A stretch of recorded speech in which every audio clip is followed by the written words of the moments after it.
Saya menonton televisi beberapa hari yang lalu, dan ada suatu pertunjukan dengan orang-orang fanatik keagamaan. Mereka gila. Nah, Anda akan berpikir mereka memang gila, jika Anda tidak memahami budaya dan agama mereka. Itulah masalahnya, mereka adalah para penyembah berhala dan mereka melakukan hal-hal yang ekstrim. Mereka mengecat tubuh mereka memakai kostum yang aneh-aneh. Mereka berteriak, mereka menari, membuat persembahan korban kepada berhala mereka.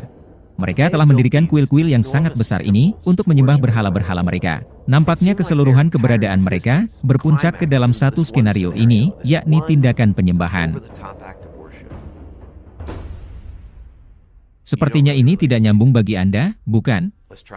Mari kita ulangi kembali. Saya menonton televisi beberapa hari yang lalu, dan ada suatu pertunjukan dengan orang-orang fanatik keagamaan. Mereka gila. Lihat, itu masalahnya. Mereka adalah para penyembah berhala, dan mereka melakukan banyak hal secara ekstrim. Mereka mengecat tubuh mereka, dan mereka memakai kostum yang aneh-aneh. Mereka meneriakkan yel-yel, menari dan mempersembahkan korban kepada berhala-berhala mereka. Mereka mendirikan kuil yang sangat besar ini untuk menyembah berhala-berhala mereka. Nampaknya keseluruhan keberadaan mereka berpuncak ke suatu skenario, kepada suatu tindakan penyembahan, yakni penyembahan berhala. Ini tidak lagi mengenai emas dan anak lembu. Apakah itu menjadi bahan pemikiran?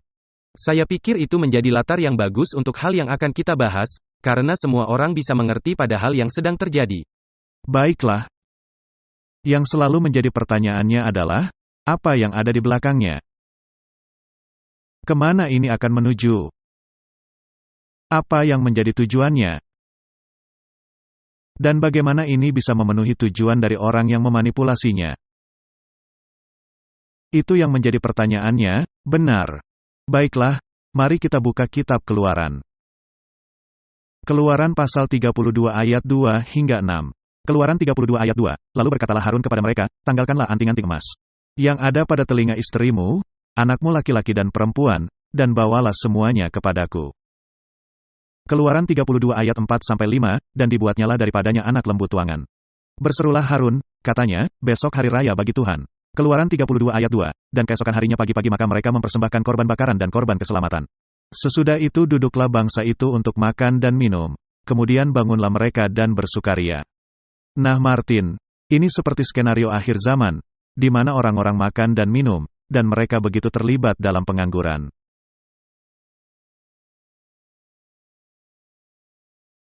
Jika Anda melihat Sodom dan Gomora, dosa besar mereka adalah pengangguran dan banyaknya waktu untuk tidak melakukan apa-apa. Tidak tahu mesti diapakan waktunya. Kemudian bangunlah mereka dan bermain. Nah, apa yang mereka mainkan? Sebelum kita membahas apa yang mereka bangun untuk bermain, ini membuat saya berpikir mengenai perjamuan besar di aula Nebukadnezar, di mana orang-orang makan dan minum. Dan kemungkinan mereka melakukan hal-hal ini sebelum turunnya penghakiman. Dan dalam perayaan-perayaan Roma, adanya pemanjaan nafsu makan, makan dan minum, dan adanya permainan. Dan ini menghibur ribuan orang di kolosem mereka, dan seterusnya. Mereka bangun dan bermain. Nah, bermain di sini adalah sport, olahraga.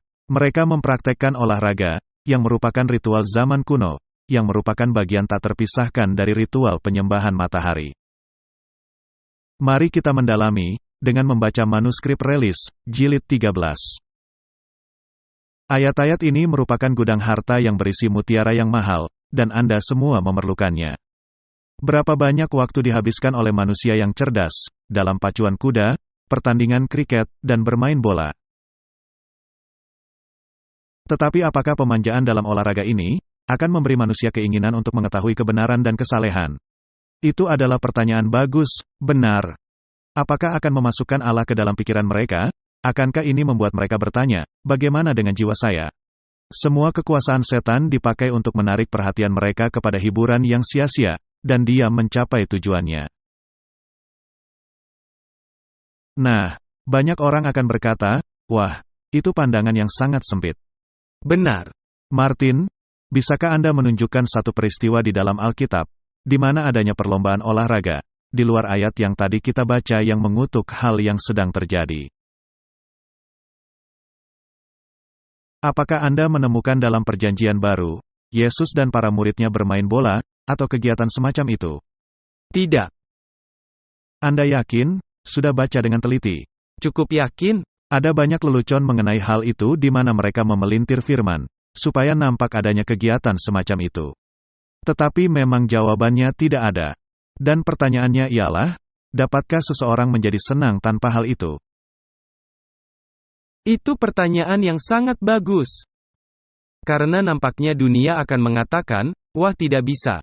Kita harus ada pengalihan perhatian ini. Dan memang dunia ini merupakan satu tempat sulit untuk kita diami, dan kita memang memerlukan saat bersantai.